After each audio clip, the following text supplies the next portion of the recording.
No, I'm sorry, there's something wrong.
Can you see me? And no, Professor, we can't see you. Okay. Now we can see you. Now you can see me good. And let me share the screen. I apologize, but there's something wrong with the with this,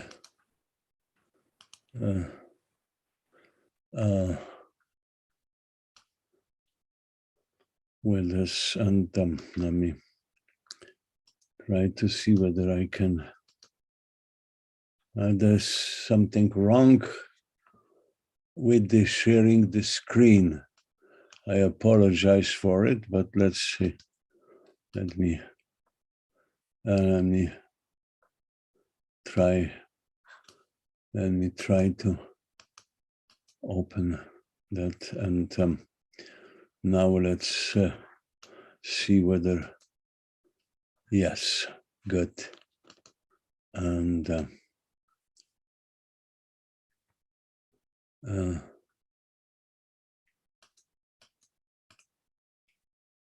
well, so what's wrong with the sharing the screen? You see me, but I'm not able to. Okay, let me stop sharing the screen. Sure.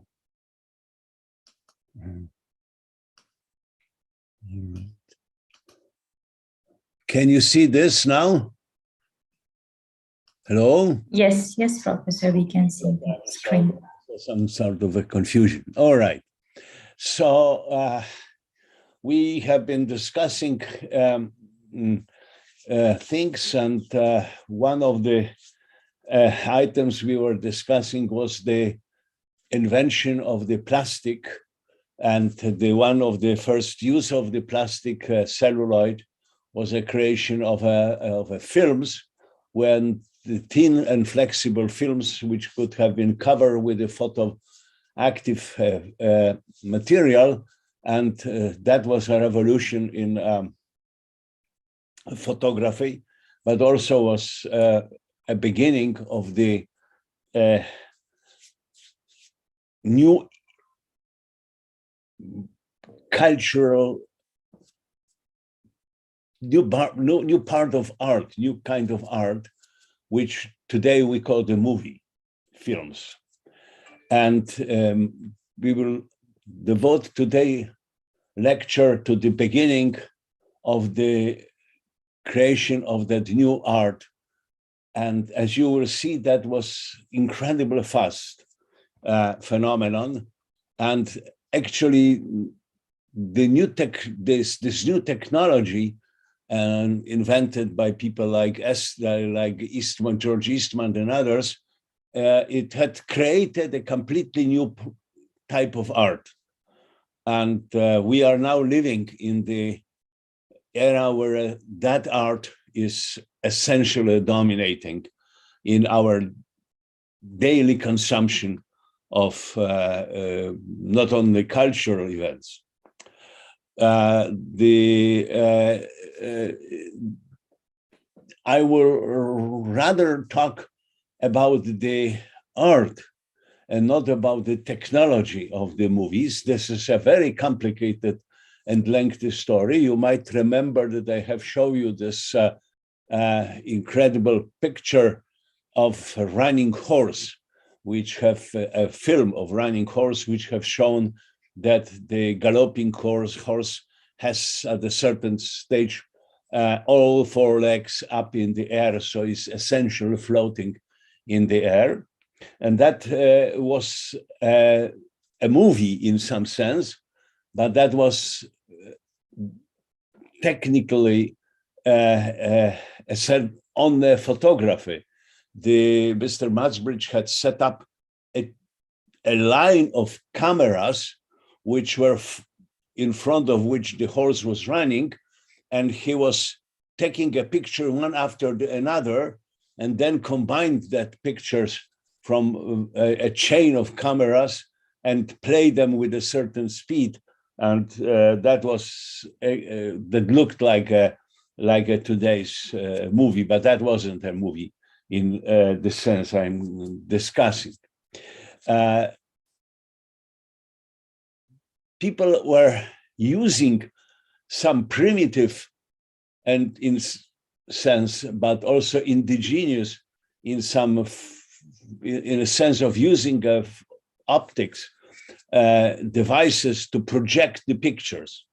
The Laterna Magica was the first of those devices, but we will not be talking about that history. And we will be talking about what was happening at the end of the 19th century. And it is also very difficult to say who was the first who created the techniques which eventually developed to the recording moving pictures as we have now in our smartphones. Probably the first device which it's worthwhile to mention was a kinetoscope, which was discovered by in the laboratory of Thomas Edison in 1889. Thomas Edison ordered his technician or collaborator, Mr. Dixon, to work on it and try to make a machine which will be able to record pictures one after another without setting up this chains of cameras and so forth and so forth. And the device was called a kinetoscope. And very quickly, the Edison company dominated in the market in the United States. There were lots of the short movies in using a contemporary language, which have been prepared with this particular device, and they have been showed everywhere. Of course, this device was recording only the picture, so we are now talking about the era of the movies which are called a silent movie. The use of the word silent movie is actually not entirely correct, because very seldomly those first movies, including the Edison kinetoscope movies, have been silent in the sense that usually there was music played simultaneously with the film. There was someone sitting on a piano or on the fisharmonica, this kind of a instrument where you were pressing pedals and blowing the air through the chain of pipes. It was in some sense a miniature or music organs. And usually the producer of the film provided with the film also the notes for the music which should accompany the film. But that wasn't obligatory. And in various places, the music accompanied a show of a given movie was very different. Essentially simultaneously with the Edison, but in Europe, another system was invented. It was called bioscope, and that was production of the two brothers Skłodowski. They had some relation with Poland, and they have been showing the movie mostly in France, and in some sense they were much more technically advanced than Edison, and they didn't manage to sufficiently advertise their device and their films, and right almost simultaneously with them, two other brothers Lumire, have show up their device, which was called Cinematograph. And it turned out that it is Cinematograph which won the battle. These are the pictures of those devices. This is the open up kinetoscope of Edison. And this is the bioscope of brothers Skłodowski, who are next to each other. One of them was a technician who was responsible for the device, and the other was, we'll use the contemporary word, the director, who was preparing the movies. And this is the cinematograph of brothers Lumire. As you see, it looks almost like a contemporary movie camera with which recorded. And of course, looking at it, it's in I'm terribly sorry. It was not 1985, it was 1885. And, but any 85 says 130 years, and we have made a tremendous progress, and the camera of that size is now embedded in each of the smartphones we have, and it makes much, much better movies. There's basically, as you know now, a new direction. There are even film festivals on which the movies shown are recorded with the smartphones. And they are not technically much worse than those films recorded by the extremely expensive and complicated digital cameras of a contemporary professional movie creator. So I apologize for the mistake in the date here. That should be 1885. And I'm doing a little bit of advertisement. There will be a movie, The Brother Lumire, which will be shown in the cinemas pretty soon. And that is a history of those brothers and how they won that competition for at least these devices. And in the history, it is said that the first film with which the history of contemporary movies start is a film which was shown in 1895 by Brother Lumire. And I thought it might be interesting for some of you to see that movie. It is available. And now I will show you this first movie. It has a various parts. It's the start with a part of a movie showing workers departing from a factory somewhere in France after the work. So you can see the the beauty of how good was already that movie. And it is also interesting because you will see, a cross section through even in a certain sense, a fashion used by the common people at the end of the 19th century in France. And then it has a few other installments showing different things like, well, let's see the movie.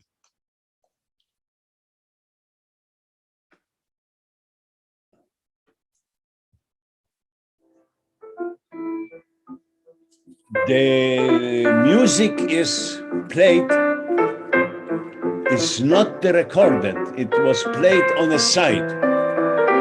So it's still a silent movie.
So as you have seen, this is almost as good as today's movie.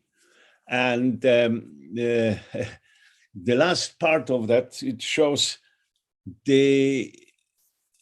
something with Brother Lumire could have done, which was not possible with the simultaneously proposed devices, namely that you could play the film backwards in time. So as in a certain sense, the machine of the Brother Lumire was able to revert the arrow of time. We could have seen the past and of the phenomena on the film. This is unfortunately a steel part. I was not able to get a moving.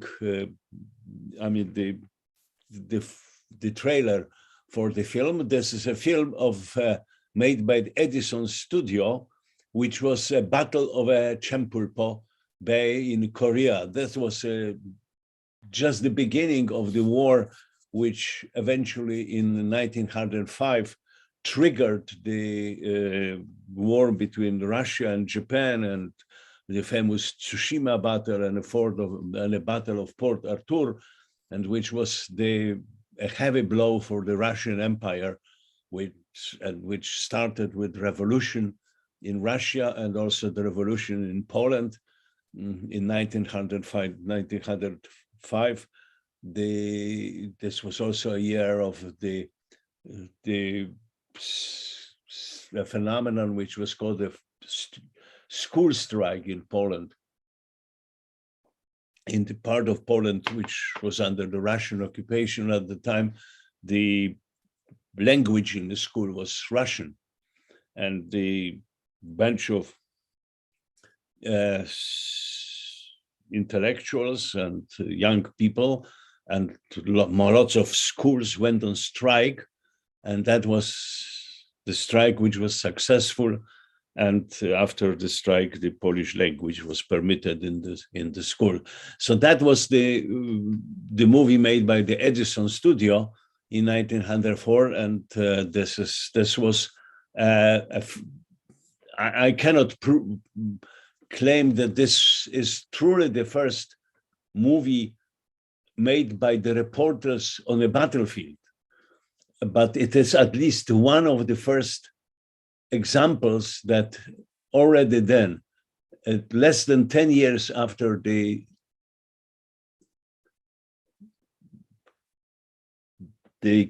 cinematograph or kinetoscope have been in a full technical operation, the journalists were used to record the events of such a dramatic dimension as a war, and that is first of those pictures. And the movie were growing up like mushrooms, incredibly fast. And the country where the silent movies have been, I mean, explosive way in developing, that was United States.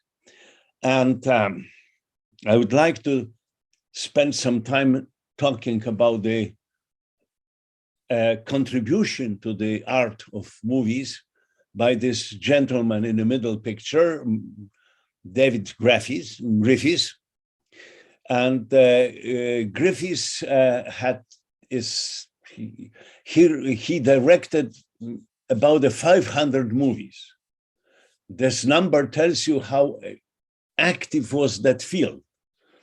And actually, he was one of his movies, not this one I'm going to discuss with you today, was the first movie recorded in an area which is now a Hollywood. So in a certain sense, the Griffis was the founding father of today's Hollywood.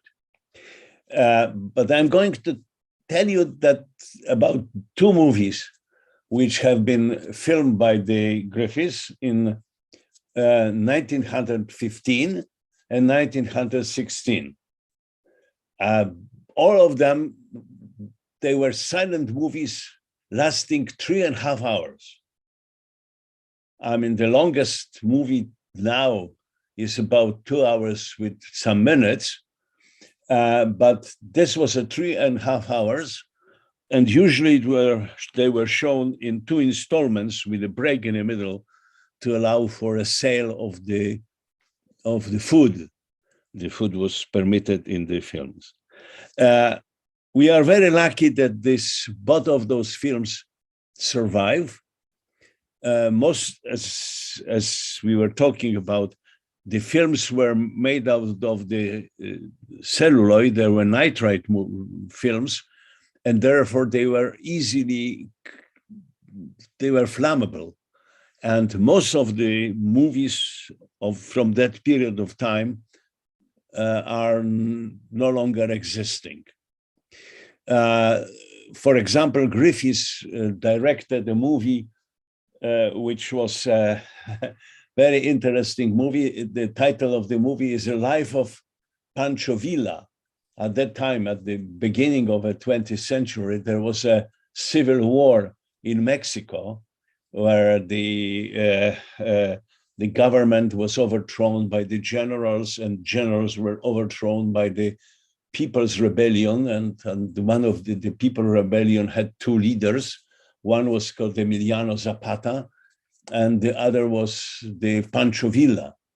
And Pancho Villa was, for a while, actually the leader of the whole country.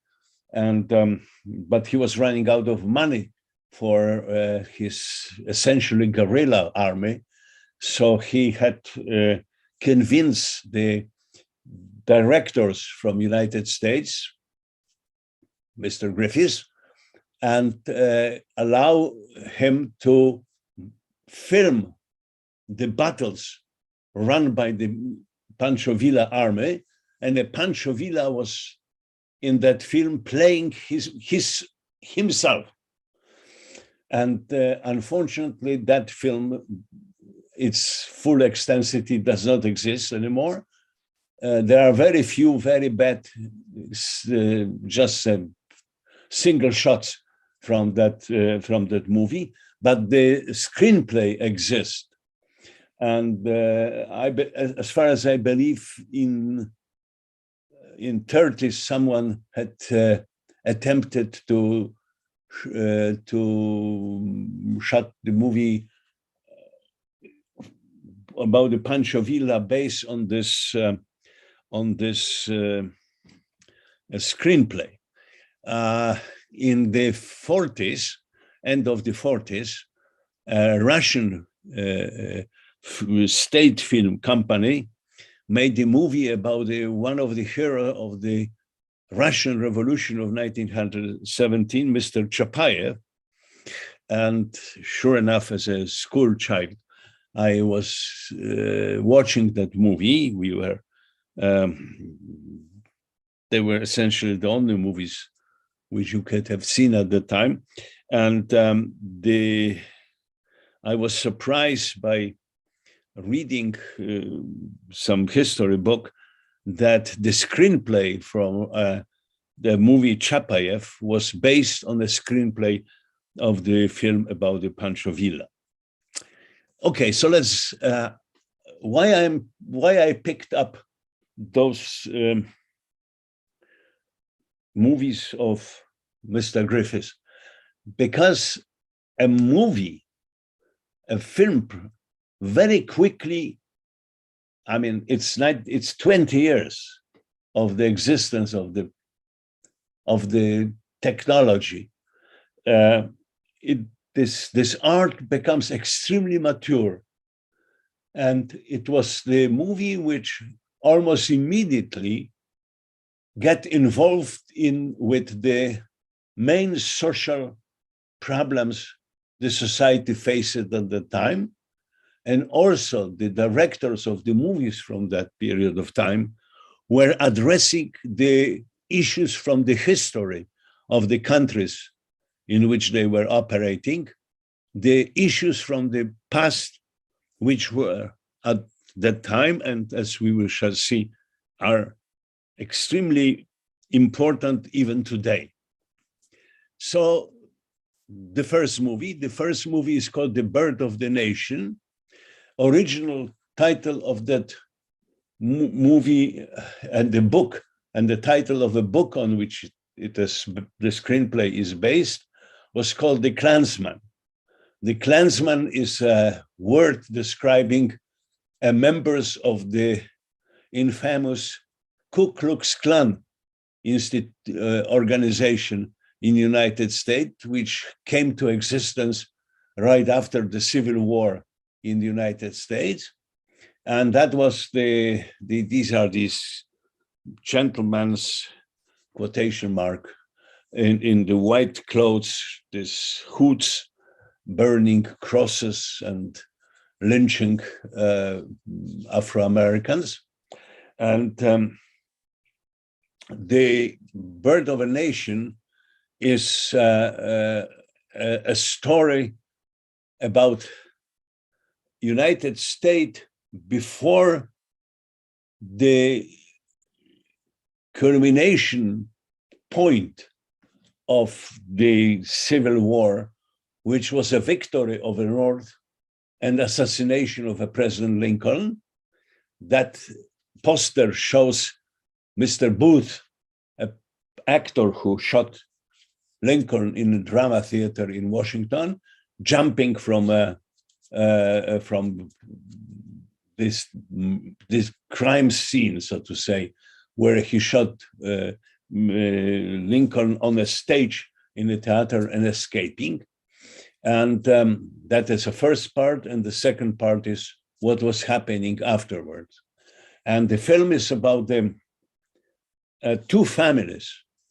The one family is the family of the, which is tailored on the life of one of the supporters of one of the abolitionists and supporters of the Lincoln, congressman from Pennsylvania, Thaddeus Stevens. Thaddeus Stevens was, after the defeat of the South, he was a northern officer who, was overseeing the implementation of the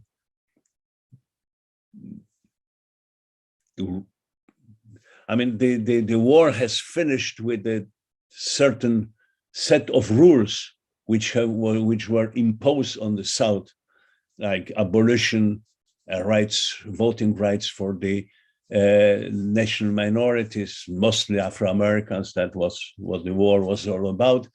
And somebody had to pay attention to the implementation of those rules, and that was Tadeusz Stephen. And the other family is a family of Southerners, and sure enough, it must have a love story associated with it. So both of those families have children, and there is a love affair between one of the sons of the Stevens well, actually, the name of that family in the movie is Stoneman. The Stonemans and this other Southern family. There are lots of battle stages. Already at the time, the directors were able to operate the crowds of people. If you watch today's movie with lots of people, these are computer-generated characters. There are few actors performing and few extras. I mean, those people who play the crowd, and that is then computerized by a computer technology multiply, and we can see billions of people on the film. And in that time that you had to direct real crowds, if you want to show the crowd stage like these workers leaving the factory in the Brother Lumire film, which we just saw, that was art to direct so many people. And there were lots of battle stages and so forth. And the movie, The Birth of a Nation, was actually trying to show the other history as it was. It tried to show that the slavery in the South of the United States was a very benign phenomenon, that there were lots of free former slaves voluntarily working for the owners of the land, and that the defeat of the South and imposition of the post-war rules and harsh implementation of those rules, like people like of the North, had created a tremendous social friction in the South of the United States, and that friction was the reason why the defeated Southerners created the Ku Klux Klan, which became the organization trying to protect unjustly punished slave owners from the South. The Birth of a Nation is extremely controversial movie. It is, some historians of the movie claim that this is the most racist movie ever made by the film complex in the United States. But in whatever is a political outcome and message of that film, it is incredibly made movie. And it's very difficult to see it in the United States.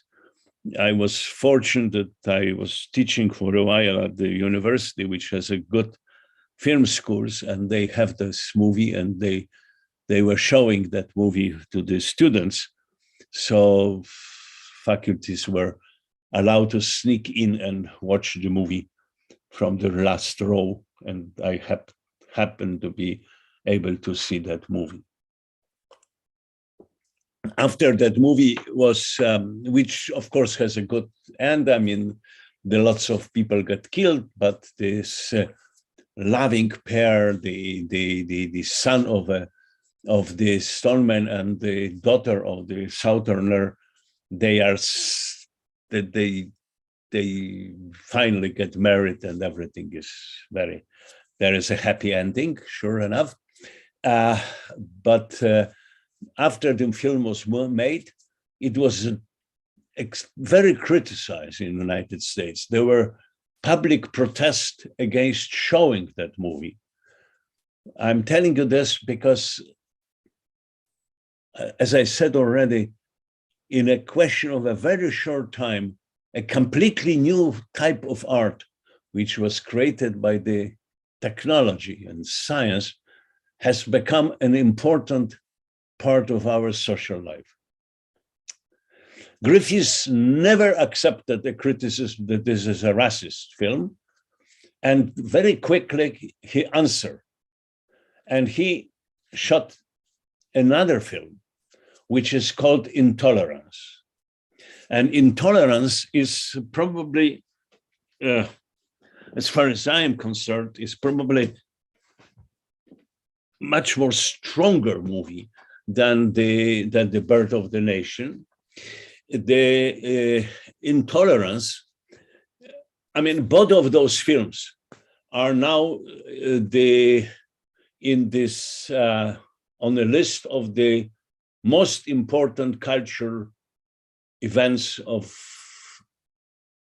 the 20th century, both in the United States and in the special list of those events established already in the 20th century in 85 as far as by United Nations.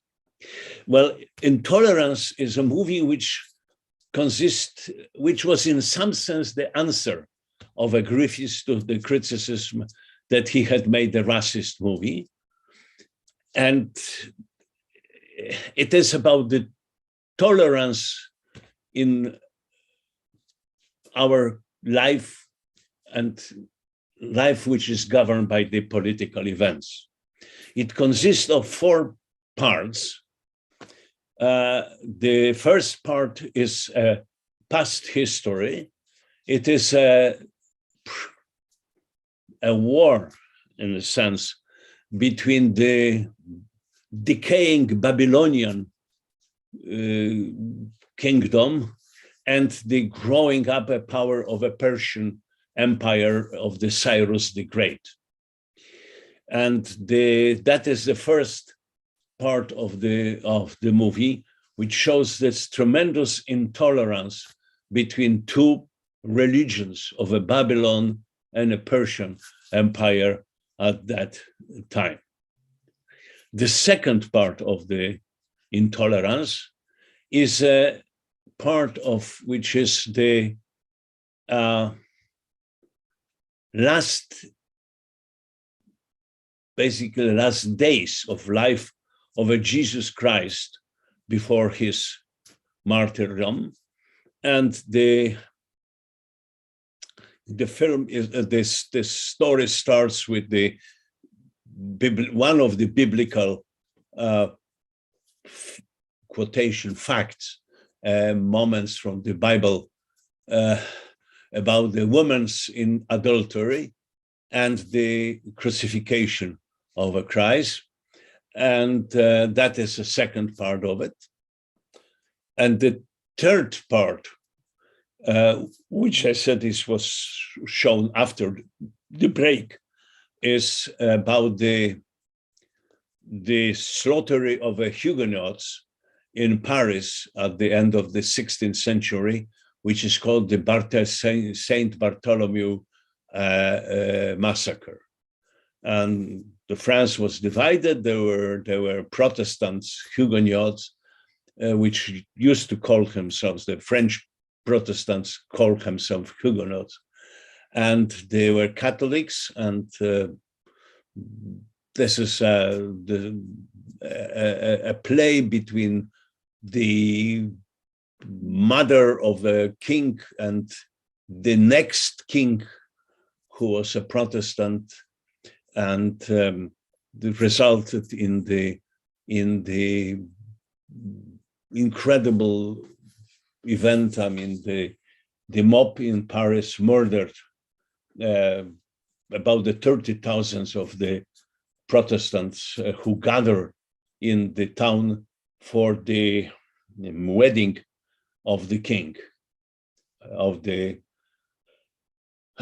well, the marriage was between the king and was arranged to be the marriage between the king, who was a Catholic, and his wife, who was and the girl who was Protestant, and that was used to lure lots of the Protestant, rich Protestants into the Paris, and there was a massacre, and that was one of the tremendous change point, I mean, in the history of France. And that was the third part of the intolerance. And the fourth part is a contemporary one. And it was a detective story in a certain sense. The story is about the town, little town, which is essentially owned by the owner of a huge mill in the town, who triggers a workers' rebellion by lowering the wages. And one of these workers with his loved one escapes from that town, goes to the bigger city. And in that bigger city, he can't find the work.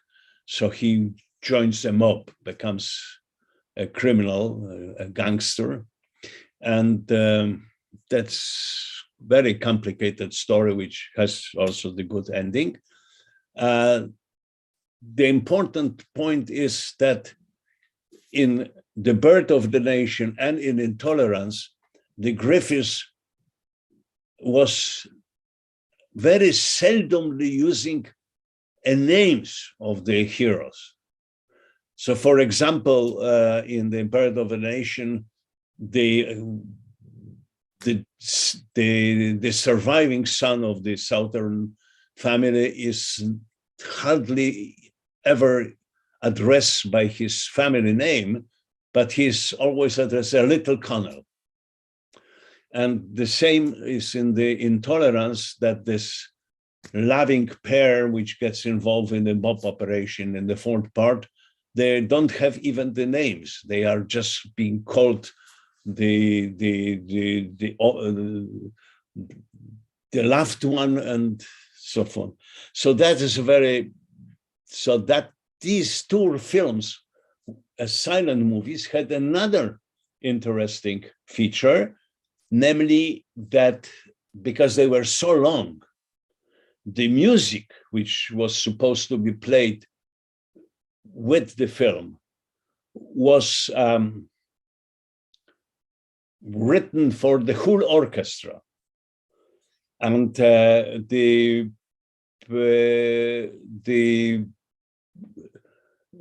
people who bought the tickets to those films, they were even getting a program like today in a theater. And it was as far as I remember, it was 14 pages. And there were the texts to be read following what is happening on the screen. So that was the beginning of the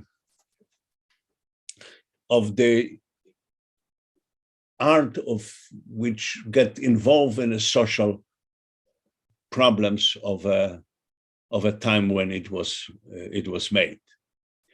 I'm showing you, and of course, in addition to this, let me call it a serious movies of a Griffis, which had this tremendous influence of what was following in the movies.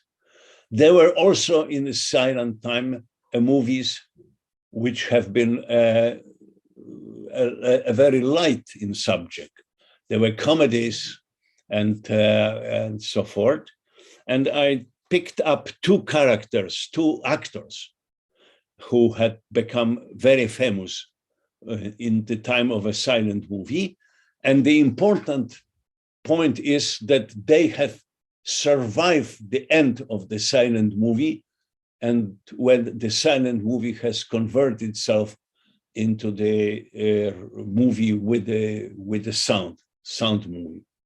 And the one is, of course, Charlie Chaplin, who is here from the 1990s. As you see, he's a very young individual.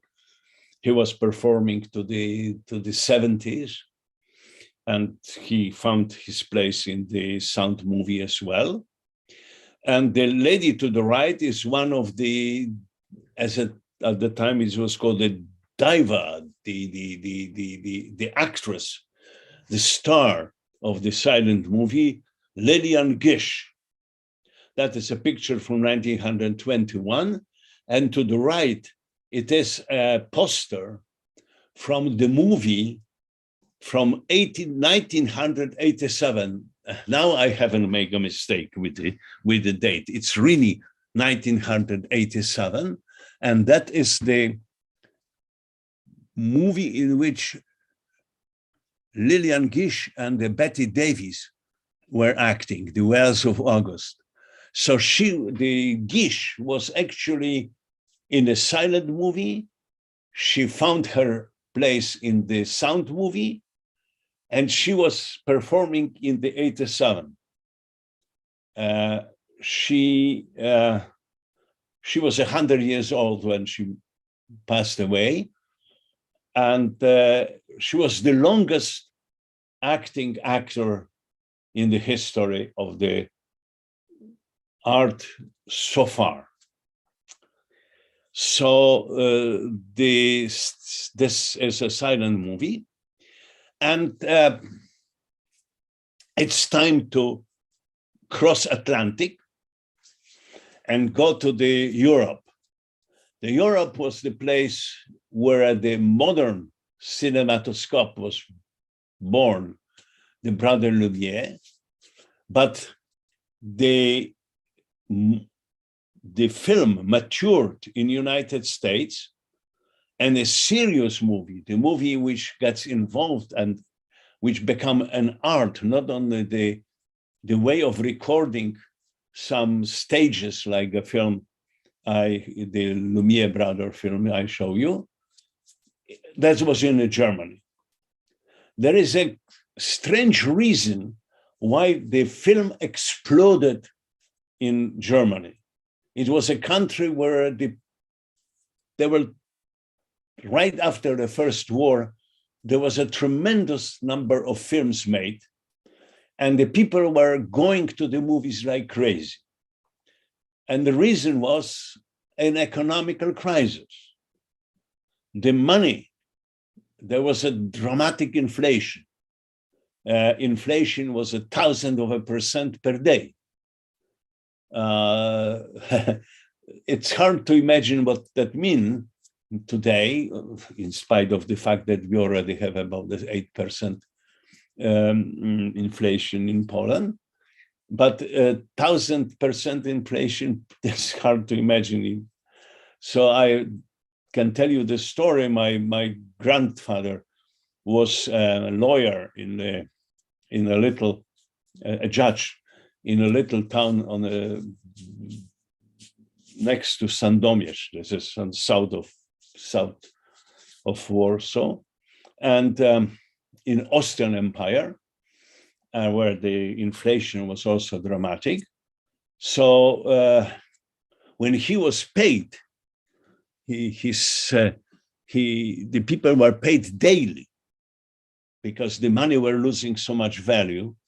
So when he was paid, he had to get a help to get a little cart to take the money from the court to his house, because there was so much of the bills that he couldn't carry it with them. So the people were trying to spend the money as soon as they get it, and the cinema was the easiest way to buy the tickets, and you at least had something for that worthless bills, the movie shown. And that was a period of time where the German film developed what is called the expressionism we are going to tell you, I'm going to tell you a few words about it. There were several silent movies of it, and the expressionist was, in some sense, a science fiction and horror films combined. I mean, the horror, when in the United States, the Griffis was using a film to address the real issues of his past, of the history of the United States, the expressionists in Germany were making horror films and scientific and science fiction films, in order, as you will see, in order to also address the issues of the society. The German society was in an incredible stage after the First War. It had passed through its own revolution. It was having a disastrous economical problem. It had this feeling that it was betrayed by the part of this, the one part of the society had a feeling that it was betrayed by another part of the society. During the end of the war, there was the story about the knife in the back of the army, which was, and so forth. So all those science fiction stories, they in fact were attempting to tell the viewers something about the history of Germany at the time. So this is a picture from one of the vampires films, Nosferatu, which was directed by the Francis Murnau in 1922. This is, I mean, that's basically the fundamental vampire story. And there's a prince living in a mountain castle somewhere in the Balkans, and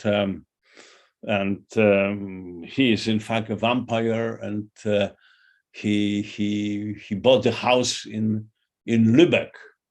I mean, the town which is a stage where the Nosferatu happens is the harbor Lübeck in Germany, historical Hansa town, Lübeck, and he moves his body and what he needs to survive from the Balkans to the Lübeck, and there is somebody who goes there, writes the story, and so on. I mean, it's a typical vampire story, but the most important film from that period of time is a film by Robert Wien from 1920, which is called The Cabinet of Dr. Caligari. This is also a film which is silent but colored. The engineers had invented a way of making the different parts of a tape in a different dark color. And that is a famous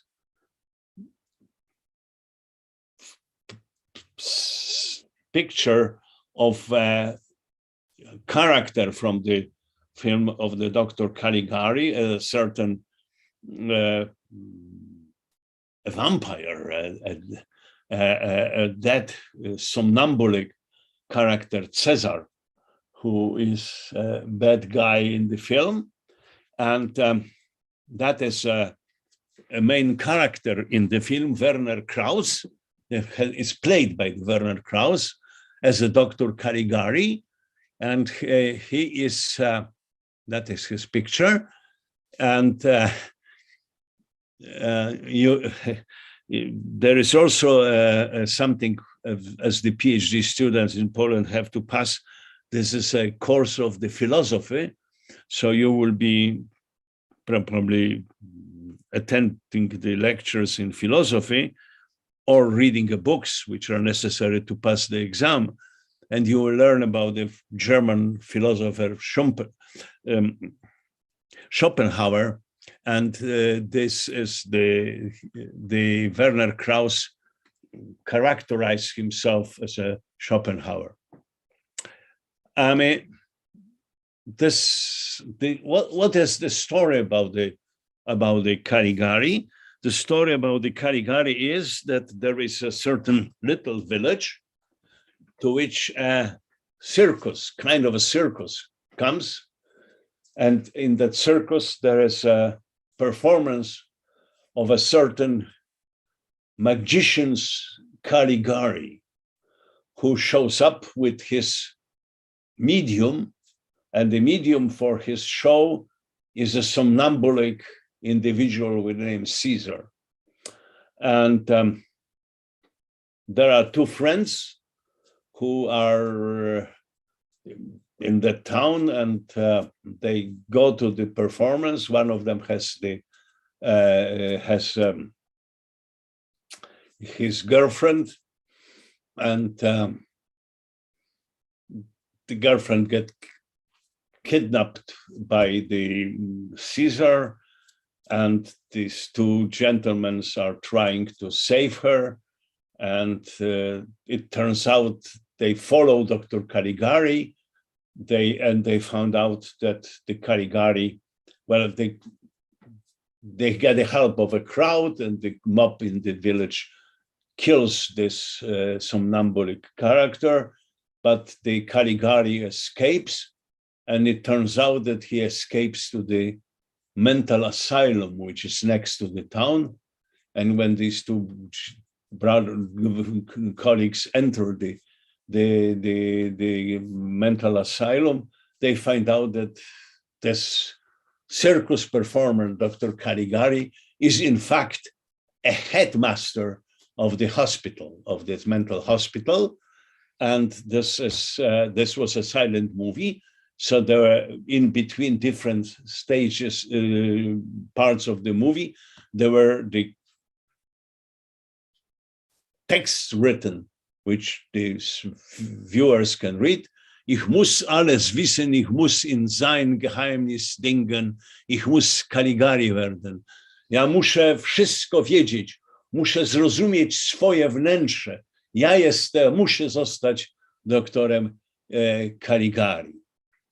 And this is this picture from the film. And as you see, the stage set is unreal. That was the expressionist type of stage set. The stage set was mostly painted on the canvas and hang in a proper way in the before being formed. This is a meeting of these two gentlemen with this girlfriend and so forth. And here comes the trailer of the Dr. Caligari, which I think you will enjoy watching.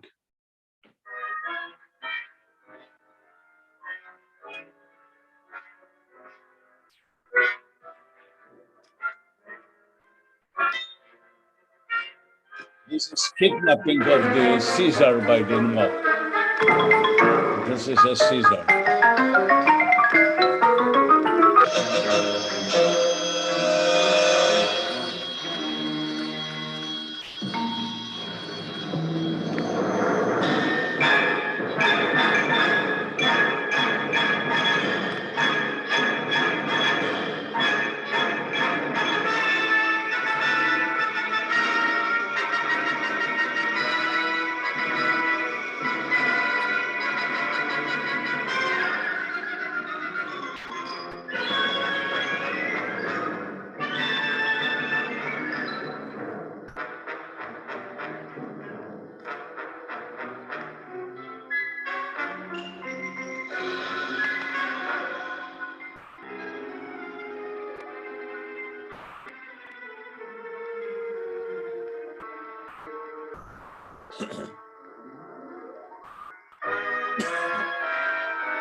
So that was a story of a Dr. Caligari.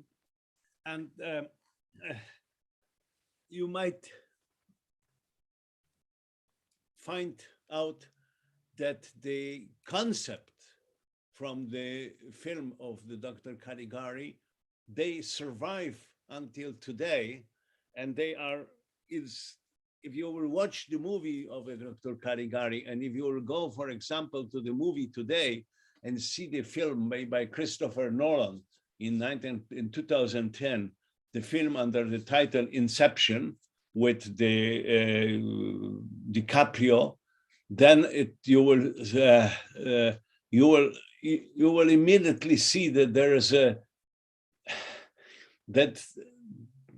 this movie Inception is having its roots in the ideas which are in the Dr. Caligari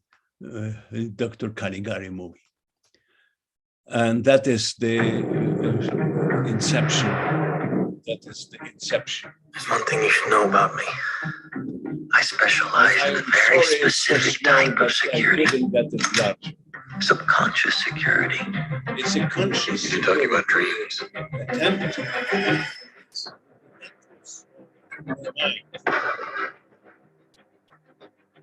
Mr. Cobb has a job offer he would like to discuss with you. Like a work placement?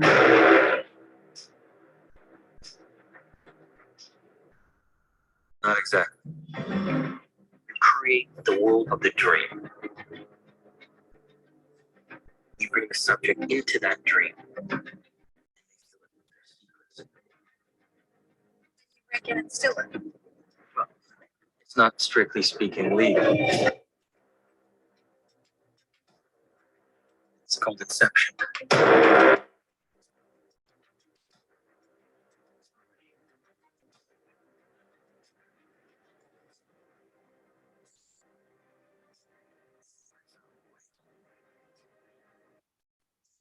Okay, so that was a trailer of Inception. You can also see if you look at this trailer of the Dr. Caligari Inception, that the way of acting has changed. But when the DiCaprio has this deep, staring view, that is essentially what you have seen in the eyes of a Caesar in the Dr. Caligari. But we make a short step forward, and that is one of the last great silent movie, which in some sense is a master of many today's movie. I will show you which one. It's a film with the name Metropolis, which was shot in the 1927. And it is the film of a Fritz Lang. And Fritz Lang, who was born in 1890 and died in 1976, is probably one of the biggest, the most influential directors in the history of the film. This is a picture of him. Lang was he was drafted to the army in the First War, and he lost one of his eyes. So he didn't have an eye, he had an artificial eye. And viewing the world with one eye, not stereoscopic, right? He was able to make the movies which have been incredible in the way how the space was shown. What you see here on the right is as one of the pictures from a stage set of the Metropolis. What is the story of a Metropolis? Metropolis, we were talking about the Miller Dome of 1,000-page floors, the book by Mr. Weiss last time. The story here is basically similar. There is a town or a country, that's not really very clear, which is around a huge house, giant house. And the house is occupied by the, well, let me use that way, by the rich part of the society. By it is, this whole everything is supported by billions of workers living in the miserable conditions in the shacks around it and in the below the ground, in the belly of that huge house in which the histories happen. And there is a person who runs that country, who had a son, and who is a bon vivant, playing, and this big house, the gardens and the swimming pools and everything. And he gets in love with a girl who is teaching children of the workers. And they met when this girl, in contradiction to the rules, takes the children from this basements of the big building for a visit of upper floors and get expelled, and they fall in love. And it turns out that there is a sinister character in the story. It's the engineer who builds a robot which is a woman. And the woman is identical to the Maria that loved of the son of the owner of the town. And there is a giant explosion in the factory, people get killed, a revolution starts, and that is the story about which Flank was able to tell us. And that this is, I show you the trailer of it, but the Metropolis was a giant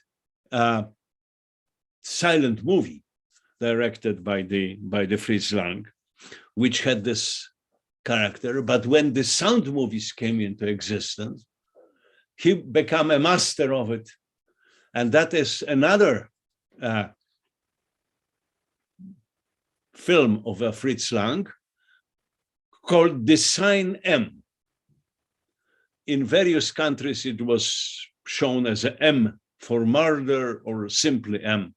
It was directed in 1933.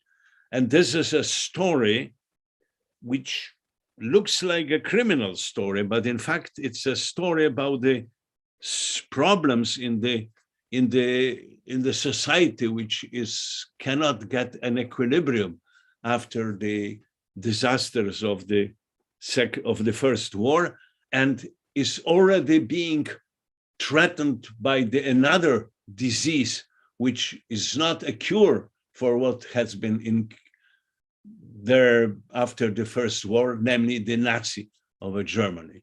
The story is about the town in Germany where the children are being murdered. And the police can't find the murderer, and that makes the life of the beggars and the petty criminals and people living on the streets and homeless and so forth miserable, because the police makes their life very difficult. So they decided that they will find the murderer. They will solve the problem. And they did. And the role of this children killer, this individual here, is played by the Peter Lorre, one of the main actors of that time. And this is an incredible film. It was very often replayed. There are lots of replays of the M, but it's not. They are not as dramatic in perception as the original Fritz Lang movie. But that was not the only movie by the Fritz Lang. The other movie was Dr. Mabuse. He invented a character, Dr. Mabuse, who had been a chief criminal in the town, in Germany. And one of these movies called The Thousand Eyes of Dr. Mabuse. And this is a kind of a prophetic film in which Dr. Mabuse owns cameras which see everything and can spy on the everyday life of every citizen of that town and so forth and so forth. When the Nazis came to power, Fritz Lang escaped and went to the United States, and there he had made many movies during the war, the films for the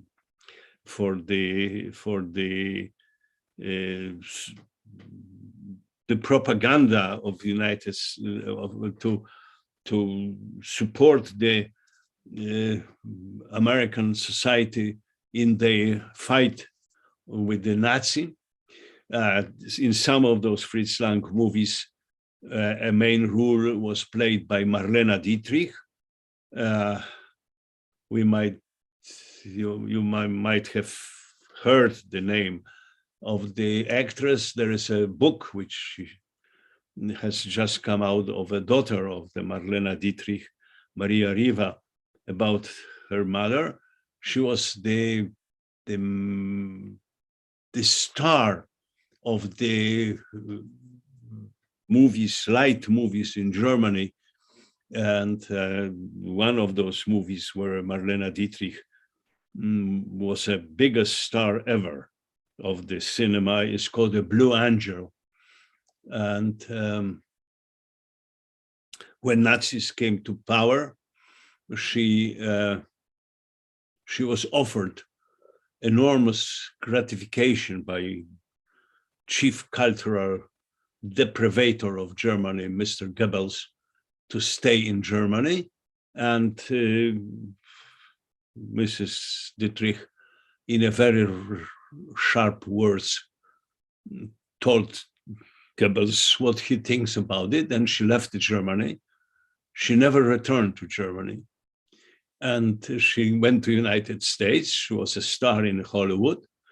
During the war, she was together with the Orson Welles, and maybe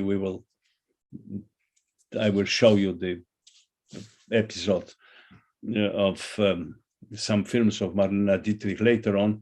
And she, with the Orson Welles, who was one of the giants of the modern movies.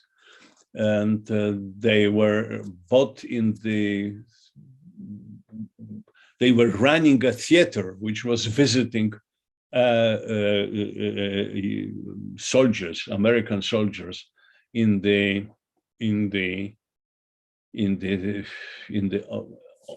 next to the battlefield and performing for the army.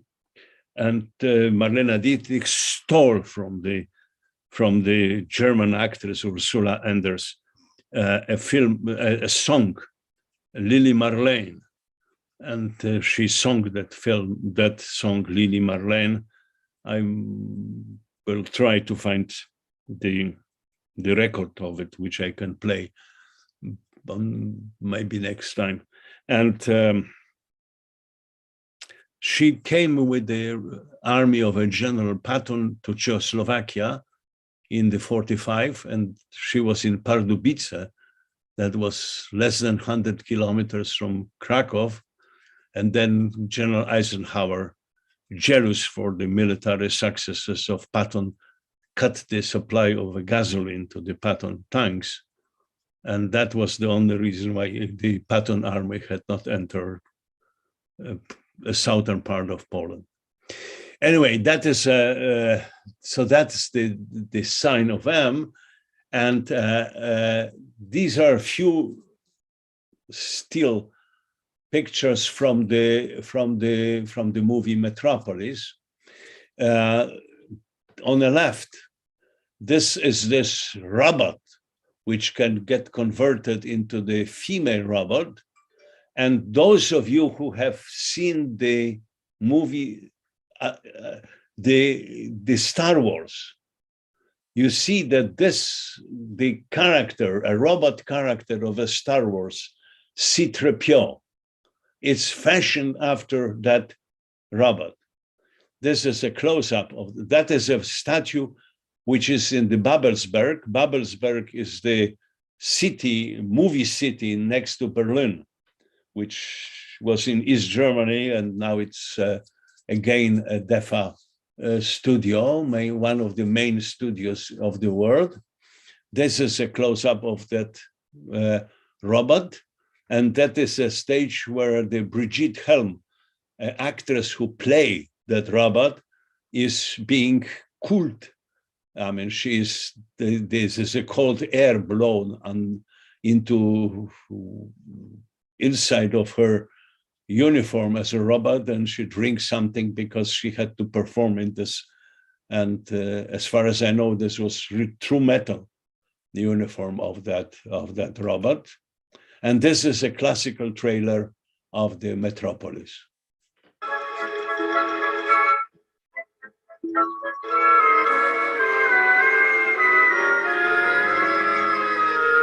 Watch that picture.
The original tape of Metropolis was lost, and it was thought that the film will no longer be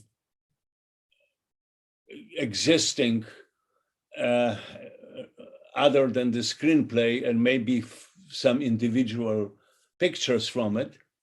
But it was found in the 50s in a movie house, in a warehouse of a movie house somewhere in South America. I believe that was in Argentina, but I might be mistaken. And it was restored, but it was restored very badly. Namely, it was restored such that the upper right corner of the film was destroyed. And what you have seen is the computer remake of the original tape, which was made by, there were a bunch of mathematicians and film experts who were able to, from the existing part of a tape, to calculate, simulate on a computer what was this missing part and what was possible missing part. And that was that trailer which I have shown you. But the tremendous thing is this initial part which you have seen, this stage set of the town where things do happen. And you will most probably have seen a film Blade Runner by Ridley Scott from 1982. I'm talking about the first Blade Runner. There are many sequels, including a pretty recent one, which I'm not commenting. And if you remember, that is the movie is happening in Los Angeles, 92. I believe I have the trailer of it, which I will play for you in a moment.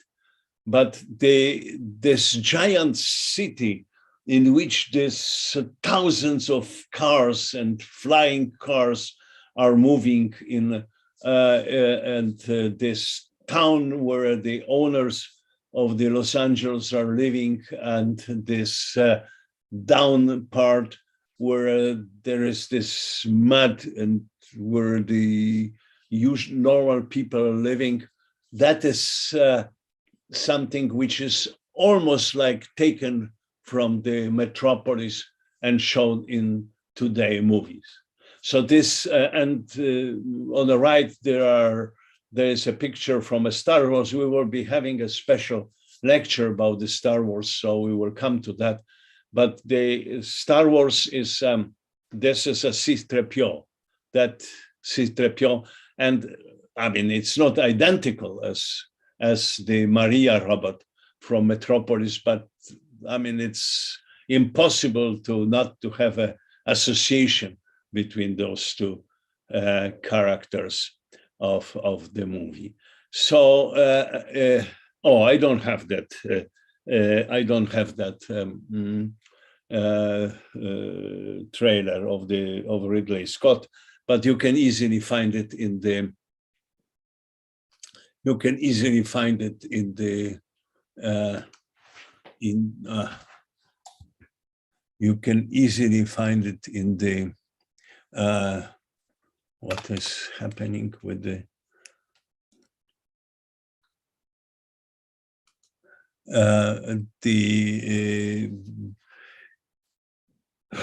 You can easily find the trailer of the Blade Runner in the internet. So I show you that this expressionist films of a German from Germany in the 20s, particularly the Dr. Caligari, or also Metropolis, and there were many others. They are roots on which a contemporary film has grown, and both in the serious part of the movies, like in entertainment movies like Star Wars, and we will be talking more about the films of a modern time, and particularly we will devote a long, probably whole lecture to the Star Wars, because the Star Wars was a kind of a important breakthrough in the films, and it's not only a children's story and fantasy, it's also something much deeper, and we will be discussing, but also the Star Wars is a movie on which we can address the issue important for us as scientists,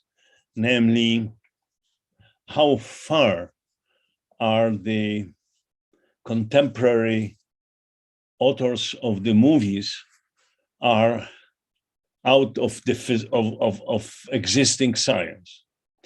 I will also try to tell you a few words about a serial, which is a relatively modern